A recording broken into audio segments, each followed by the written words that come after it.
Oh, you're so peaceful when you sleep, little pet.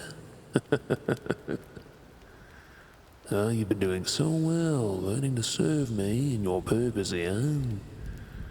You've become a bit exhausted though, haven't you? The poor little thing. You've begged me for a day of rest, and a day of rest I bestow to you, even if it's only through putting you to sleep. Shall I refrain from feeding from you, my pet? Shall I remain in control of my passions? Yes, you truly may awake feeling alive and rested if I were to leave you be. Oh, but I made no promises, little thing. Something about your helplessness stirs my appetite all the more in this moment. Oh, I must admit. Oh. Do not think I do not feel your heartache, little pet. You do your duties well, with no outward protest, for fear that I might inflict pain upon you. But your heart does not lie. You long to be returned to your home, to your own kind. The isolation of this castle swallows you like a cold, dark pit, does it not? It is my light, you see. I've dwelled in this pit myself for centuries. And now that I have you here, I have indeed found a ray of sunlight that will not turn me to ashes. And I would be damned a second time before I set you free. That's it. Sleep soundly, my little thing. Breathe deep. Dream happy dreams. Let your consciousness drift to a place where the darkness cannot touch you, where my fangs cannot claim you. That is, until you wake and find that you have not escaped at all, that you are really mine, that your neck, your blood, your soul are my prized possessions. You please me, little pet, and you amuse me too. You dread me, and yet you crave me. You crave my touch. Oh, I see it in your eyes. Every time I approach you, you wonder, am I going to take from you?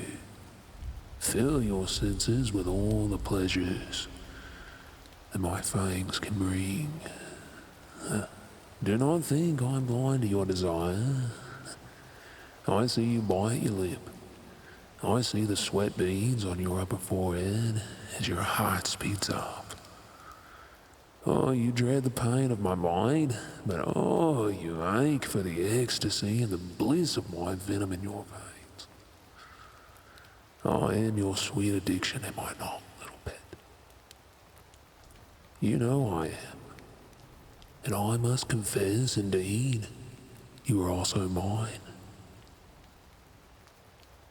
Do you know that I cannot remember what it is like to sleep? As I sit here beside you, stroking your hair, watching you dream, I cannot recall what it feels like. But I was once indeed a man, flesh and bone, a tradesman at that, had a little wife, child on the way. And then came the famine. The land turned to dust under our feet. The soil would not yield even the smallest green sprout. I packed for a journey north in search of game, or perhaps an opportunity to trade for dried goods, so that my little family could survive the winter. Deep into the forest I ventured, despite the law that warned against strange creatures, monsters. I thought them to be nothing more than bedtime stories. Bedtime stories they were not. I was captured by a clan of blood feeders, forced into servitude as you have been. Only I fought. I did not surrender to my fate, as you have. And it was my unwillingness to be broken that sealed my fate. They turned me, cursed me, and indeed they broke me from wanting to return to my family, seeing then as I would have surely killed and devoured them. You see, my lust for blood would not be stayed, even for the ones I love most. They did not survive the winter, my wife and little one. But I did. I survived that winter, and I have survived every passing season, every famine, every drought, every storm. And I will remain until the stars burn out and the earth itself crumbles. I've had the mind to turn you, little pet, so that you will not age and be robbed of your beauty.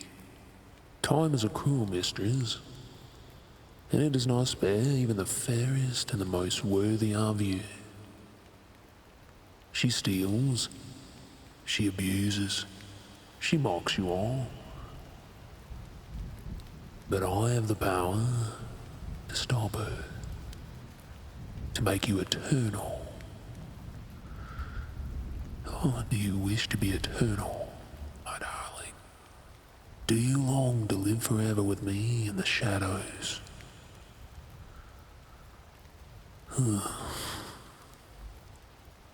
You know, the great disappointment in it would be that I could no longer feed from you. You would no longer have this lush, sweet blood rushing through your veins, and we could never again share in the mutual bliss of it. Yes, it would appear that one way or another I will lose you, either to death or to the tasteless, bitter sting of eternity. And that, my dear, is the true curse. The curse is not living forever, but rather that I will outlive all pleasures. Even you, my love.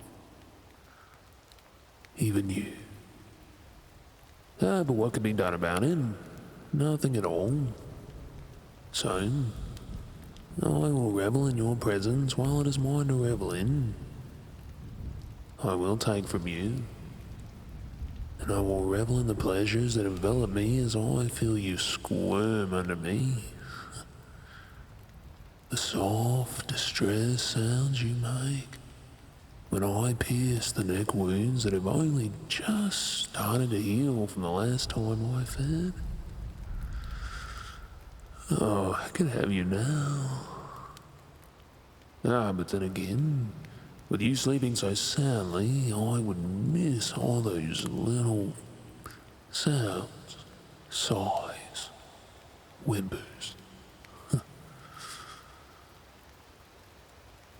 You should be awake, so that I can truly savor the experience of it.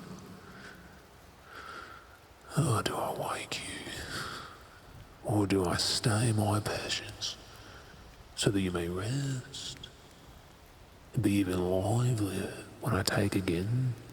Oh, decisions. Do you see what you've done to me, little pet? I've taken such great pride in remaining a gentleman of sorts, a composed creature, in control of my own mind, not one who is dominated by animalistic impulses. And yet you unravel that composure bit by bit, and you do not even know it. You remain blissfully unaware that you, my captive, my plaything, hold such great power over me, and I detest it. I find it wholly unfair. I'm beginning to lose sight of who is truly captive to who, little pet. But as long as you never become wise to my dilemma, I suppose all will be well. Sleep well, little one. Dream. I will wake you in a day or so, and we will resume our little dance, won't we? Yes, we will.